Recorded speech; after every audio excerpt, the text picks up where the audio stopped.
नमस्कार दोस्तों, स्वागत है आपका अपने चैनल पे। आज हम बात करेंगे ईपीएफओ की जो 238वीं सीबीटी की मीटिंग के बारे में, जिसमें कई बड़े और ऐतिहासिक फैसले लिए गए।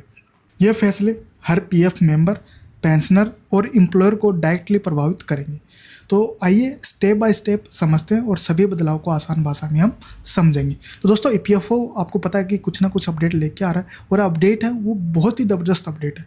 जो लास्ट अगर आप 1 ईयर से या 2 ईयर से देखोगे तो इतने ज़बरदस्त अपडेट आए कि कोई भी गवर्नमेंट पोर्टल ऐसे काम नहीं करता जो पीएफ की तरफ से कर रहा है। जैसे ईपीएफओ 3.0 इन्होंने लॉन्च किया, इनमें इतने बदलाव आए, इतनी चीज़ें स्मूथ की हैं, जो आगे और भी चीज़ें और स्मूथ होने वाली हैं। तो इस वीडियो में हम पूरा चीज़ कवरेंगे। कुछ फ़ायदे के लिए, कुछ थोड़े प्रॉब्लम क्रिएट कर सकते हैं, लेकिन वो एज ए एम्प्लॉय के फ्यूचर के लिए काम करने वाला है। तो ऑलरेडी हम जो भी अपडेट आता है हमारे चैनल पर लेके आते हैं। अगर दोस्तों अभी तक आपने हमारे चैनल को सब्सक्राइब नहीं किया, प्लीज़ सब्सक्राइब जरूर कीजिए, जिससे लेटेस्ट अपडेट के साथ, प्रैक्टिकल के साथ और सर्कुलर के साथ हम वीडियो लेके आते हैं। चलिए स्टार्ट करते हैं। जो इस वीडियो में हम बात करने वाले हैं उसका एजेंडा रहने वाला है कि पीएफ विड्रॉल रूल में जो बदलाव हुए हैं, फाइनल सेटलमेंट का जो नया नियम क्या है, फिर विश्वास स्कीम क्या है, फिर पेंशनर के लिए घर बैठे लाइफ सर्टिफिकेट कैसे मिलेगा, ईपीएफओ 3.0 और डिजिटल बदलाव क्या है, नए डिजिटल टूल्स और अन्य घोषणाएं कौन कौन सी हुई हैं। अब इनमें हम सभी से डिटेल से 1 बाय 1 हम इस वीडियो में हम डिस्कस करेंगे। तो चलिए, पहला पॉइंट हमारा रहेगा पीएफ विड्रॉल रूल्स। तो हम बिफोर और आफ्टर कर लेते हैं, जिसमें आपको आसानी से समझ में आ जाएगा। पहले क्या था, सबसे बड़ा बदलाव हुआ है पीएफ विड्रॉल रूल में। पीएफ विड्रॉल रूल मीन्स जो हम आपको एडवांस विड्रॉल बोल सकते हैं, पीएफ एडवांस रूल्स में परिवर्तन हुआ है। तो पहला विड्रॉल के लिए 13 अलग अलग कन्फ्यूजिंग नियम थे कि आपको कोविड के लिए जैसे बीच में निकाला था, फिर आपको इलनेस के लिए अलग हो गया, क्लाइमेट एक्सचेंज के लिए अलग हो गया, मैरिज के लिए अलग हो गया, हाउसिंग के लिए, हाउसिंग में भी बहुत सारे ऑप्शंस होते थे। तो अलग अलग 13 कन्फ्यूजिंग नियम थे। अब इनको मिनिमम सर्विस अलग अलग कैटेगरी में अलग अलग थे। कहीं पे आपको 2 साल में के रिक्वायरमेंट था, कहीं 5 साल, कहीं 7 साल, कहीं 10 साल, 15 साल का मिनिमम सर्विस रिक्वायरमेंट होती थी। जो होते थे एजुकेशन और मैरिज के लिए विड्रॉल केवल 3 बार की लिमिट थी, और स्पेशल जो कुछ क्लाइमेट हो गया में रीजन देना जरूरी होता था। लेकिन अब इसे सिंप्लीफाई कर दिया। अब विड्रॉल सिर्फ 3 कैटेगरी में डिवाइड किया गया है, एसेंशियल नीड्स, हाउसिंग नीड्स और स्पेशल क्राइसिस। जो कुछ अगर आपदा आ गई हो तो उस केस में 3 इन्होंने इंपॉर्टेंट कैटेगरी रखी गई। सिर्फ 12 महीने की सर्विस पूरी होने के बाद में आप एलिजिबल हो जाते हैं। तो दोस्तों, ये अभी पीएफ में जो अभी चल रहा है कि 2 महीने हुए पैसा निकाल लिए, 3 महीने हुए पैसा निकाल लिए, 6 महीने हुए पैसा निकाल लिए, ये मुझे बिल्कुल पसंद नहीं था। मैं जितने भी मेंबर्स मिलते थे पीएफ वाले, या जो भी मैं एडवाइस देता था कि पीएफ को पैसा कभी नहीं निकालना चाहिए, लेकिन क्या होते थे, जैसे पैसा दिखता है, थोड़ी सी ज़रूरत हुई, चलो एडवांस विड्रॉल कर लेते हैं, वो कर लेते हैं। लेकिन अब इन्होंने बहुत ही अच्छा अपडेट दिया है कि अब सिर्फ 12 महीने की सर्विस पूरी होने के बाद में आप पीएफ एडवांस के लिए एलिजिबल होंगे। तो आपको कैसा लगा ये अपडेट, कमेंट करके अपनी राय ज़रूर दीजिए। फिर हम बात करते हैं कि एजुकेशन के लिए जो अब 10 बार और मैरिज के लिए 5 बार विड्रॉल किया जा सकता है। जो पहले लिमिट थी 3, अब इसको बढ़ा के एजुकेशन में 10 बार और मैरिज के लिए 5 बार। तो ये बहुत ही अच्छा अपडेट है। फिर स्पेशल जो क्राइसिस होती थी, आपदाएं आती थी, में रीजन बताने की जरूरत होती थी, अब वो रीजन नहीं बताना है। सबसे बड़ी बात है कि आप 100% एलिजिबल बैलेंस निकाल सकते हैं, लेकिन अकाउंट में 25% मिनिमम बैलेंस हमेशा रहना होगा, ताकि आपको रिटायरमेंट कॉर्पस स्ट्रॉन्ग बना रहे। ये बहुत ही अच्छा अपडेट था। मैं बहुत सारे क्वेश्चंस पीएफ पे उठा रहा था कि आप एटीएम में विड्रॉल के लिए सिस्टम लेके आ रहे हो, ऑटोमेटिक विड्रॉल लेके आ रहे हो, 24 घंटे में विड्रॉल लेके आ रहे हो, तो इससे फिर पीएफ का फायदा क्या हुआ। जो मैंने ऑलरेडी, अगर आपने मेरी वीडियो देख रहे हो तो मैंने पॉइंट उठाया था कि फिर पीएफ का मतलब क्या हुआ। मतलब saving basically for retirement saving के लिए होता है, फ्यूचर सेविंग के लिए होता है। इन केस कुछ इमरजेंसी हो नौकरी छोड़ने के बाद में, तो उस केस में आप ये इसका बेनिफिट हो। लेकिन 2 महीने में वो पैसा निकाल ले, 3 महीने में पैसा निकाल ले, तो इसका फ़ायदा क्या। लेकिन अभी ये जो इन्होंने लगाया है कि 25% मिनिमम बैलेंस आपके अकाउंट में होना मैंडेटरी है, वो रहेगा। आप इसमें कुछ नहीं कर सकते, वो आप निकाल भी नहीं सकता, और ये सब बिना किसी डॉक्यूमेंट्स के ऑटोमेटिक सेटलमेंट होंगे। तो दोस्तों, मैंने चेक किया, क्लेम 24 घंटे से लेकर 72 घंटे के बीच में पीएफ के जितने भी एडवांस क्लेम हैं वो सेटलमेंट हो रहे हैं। तो ये अपडेट है आपका पीएफ एडवांस रूल्स में। अब बात करते हैं फाइनल सेटलमेंट में नया बदलाव।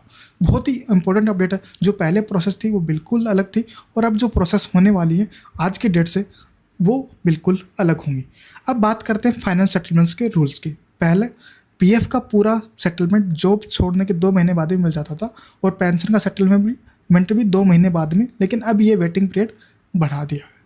तो बहुत सारे जो मेंबर्स हैं उनको थोड़ा सा प्रॉब्लम होगा, लेकिन उनके फ्यूचर और रिटायरमेंट के लिए बहुत ही अच्छा इन्होंने बदलाव किया। अब जो होगा पीएफ का फाइनल सेटलमेंट अब 12 महीने बाद ही होगा और पेंशन का सेटलमेंट 36 महीने बाद में। मतलब इसका फ़ायदा आपको कॉर्पस पर इंटरेस्ट मिलता रहेगा और आपका रिटायरमेंट फंड और मजबूत होगा। जो मेरा पॉइंट उठाया था लास्ट 2-3 वीडियो में, तो उसी के लिए इन्होंने बहुत ही अच्छा इसमें चेंजेस किए।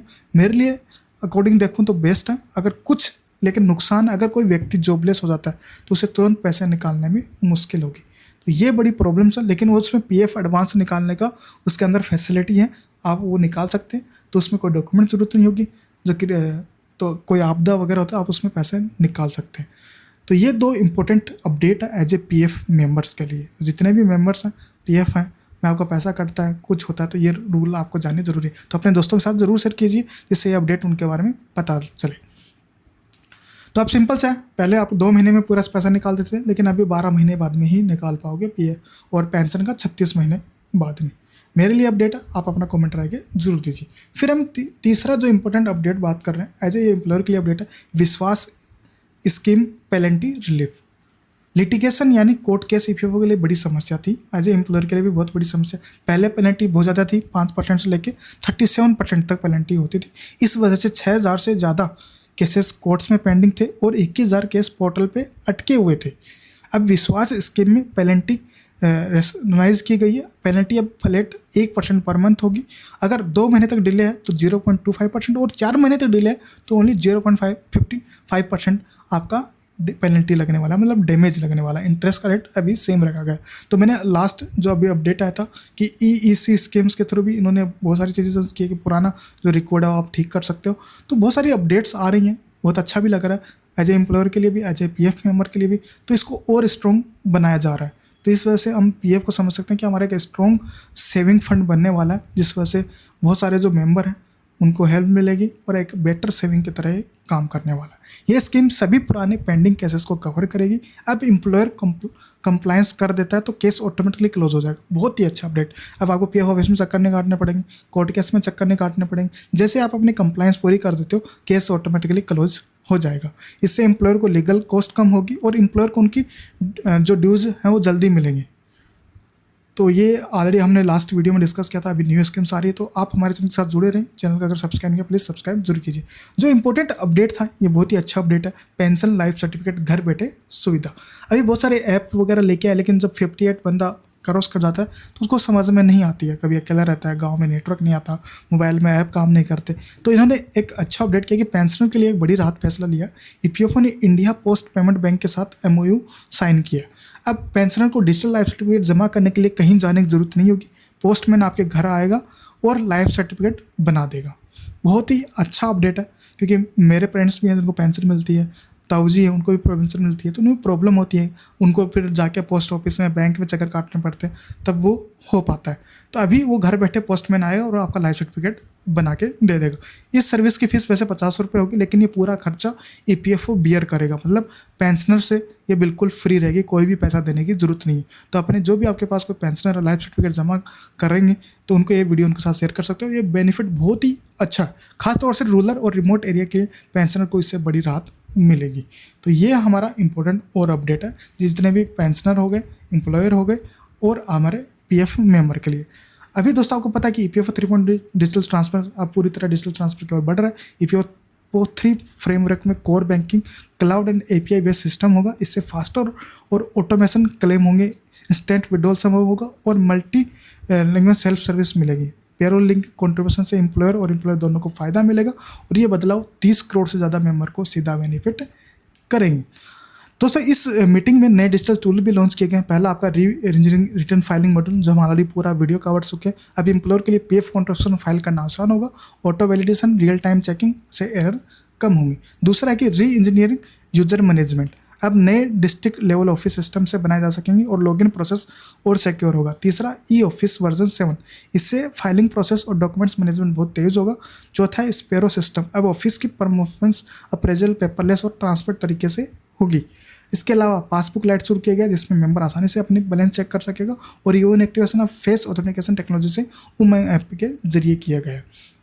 अब बात करते हैं अदर अनाउंसमेंट। इसके अलावा कई अहम अनाउंसमेंट हुए, जैसे 4 फंड मैनेजर होंगे जो पीएफ सेविंग की इन्वेस्टमेंट मैनेजमेंट को चुना जाएगा। प्रधानमंत्री विकसित भारत रोजगार योजना लॉन्च की गई है, जिसके तहत 2025 से 27 तक 3.5 करोड़ की नई जॉब बनाने का लक्ष्य रखा गया। फिर आता आपका अपडेट, भारत को इंटरनेशनल सोसाइटी सिक्योरिटी एसोसिएशन से ग्लोबल अवार्ड 2025 मिला। अब सोशल सिक्योरिटी कवरेज 64.3% पॉपुलेशन तक पहुंच गई है। इंडिया यूके डीसीसी एग्रीमेंट से शॉर्ट डिपोजिशन एम्प्लॉय को राहत मिलेगी।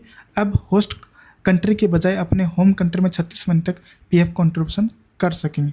और ये सबसे अच्छी खबर है कि इस साल 8.25% इंटरेस्ट सभी मेंबर के अकाउंट में जुलाई 2025 तक क्रेडिट कर दिया गया। ऑलरेडी मेरे अकाउंट में क्रेडिट हो गया, अगर अभी तक किसी का क्रेडिट नहीं हुआ तो प्लीज़ चेक जरूर कीजिए। साथ ही नए जनरल और रीजनल ऑफिस भी और खोले जाएंगे। तो ये इंपॉर्टेंट अपडेट थी पीएफ की जो सीबीटी मीटिंग हुई थी। तो दोस्तों, आपको ये अपडेट कैसा लगे अपनी राय जरूर दीजिए और अपने दोस्तों के साथ जरूर कीजिए। तो दोस्तों, ईपीएफओ की 238वीं सीबीटी मीटिंग ने बहुत बड़े बदलाव किए। विड्रॉल रूल आसान हो गए, पेनल्टी कम हुई है, पेंशनर को डोर स्टेप सुविधा मिली है और डिजिटल टूल से सर्विस और भी तेज हो रही है। लेकिन फाइनल सेटलमेंट का टाइम बढ़ने से अनएम्प्लॉयड लोगों के लिए थोड़ा सा कठिनाई हो सकती है। कुल मिलाकर रिफॉर्म ईपीएफओ को ज़्यादा मॉडरेट, ट्रांसपेरेंट और मेंबर फ्रेंडली बनाने के लिए दिशा में बड़ा कदम है। आपको इन अपडेट्स में कौन सा बदलाव सबसे ज़्यादा उपयोगी लगा, कमेंट करके जरूर बताइए। अगर वीडियो पसंद आया, लाइक, शेयर और सब्सक्राइब करना मत भूलिए। धन्यवाद। जल्दी मिलते हैं नेक्स्ट न्यू वीडियो और न्यू अपडेट के साथ।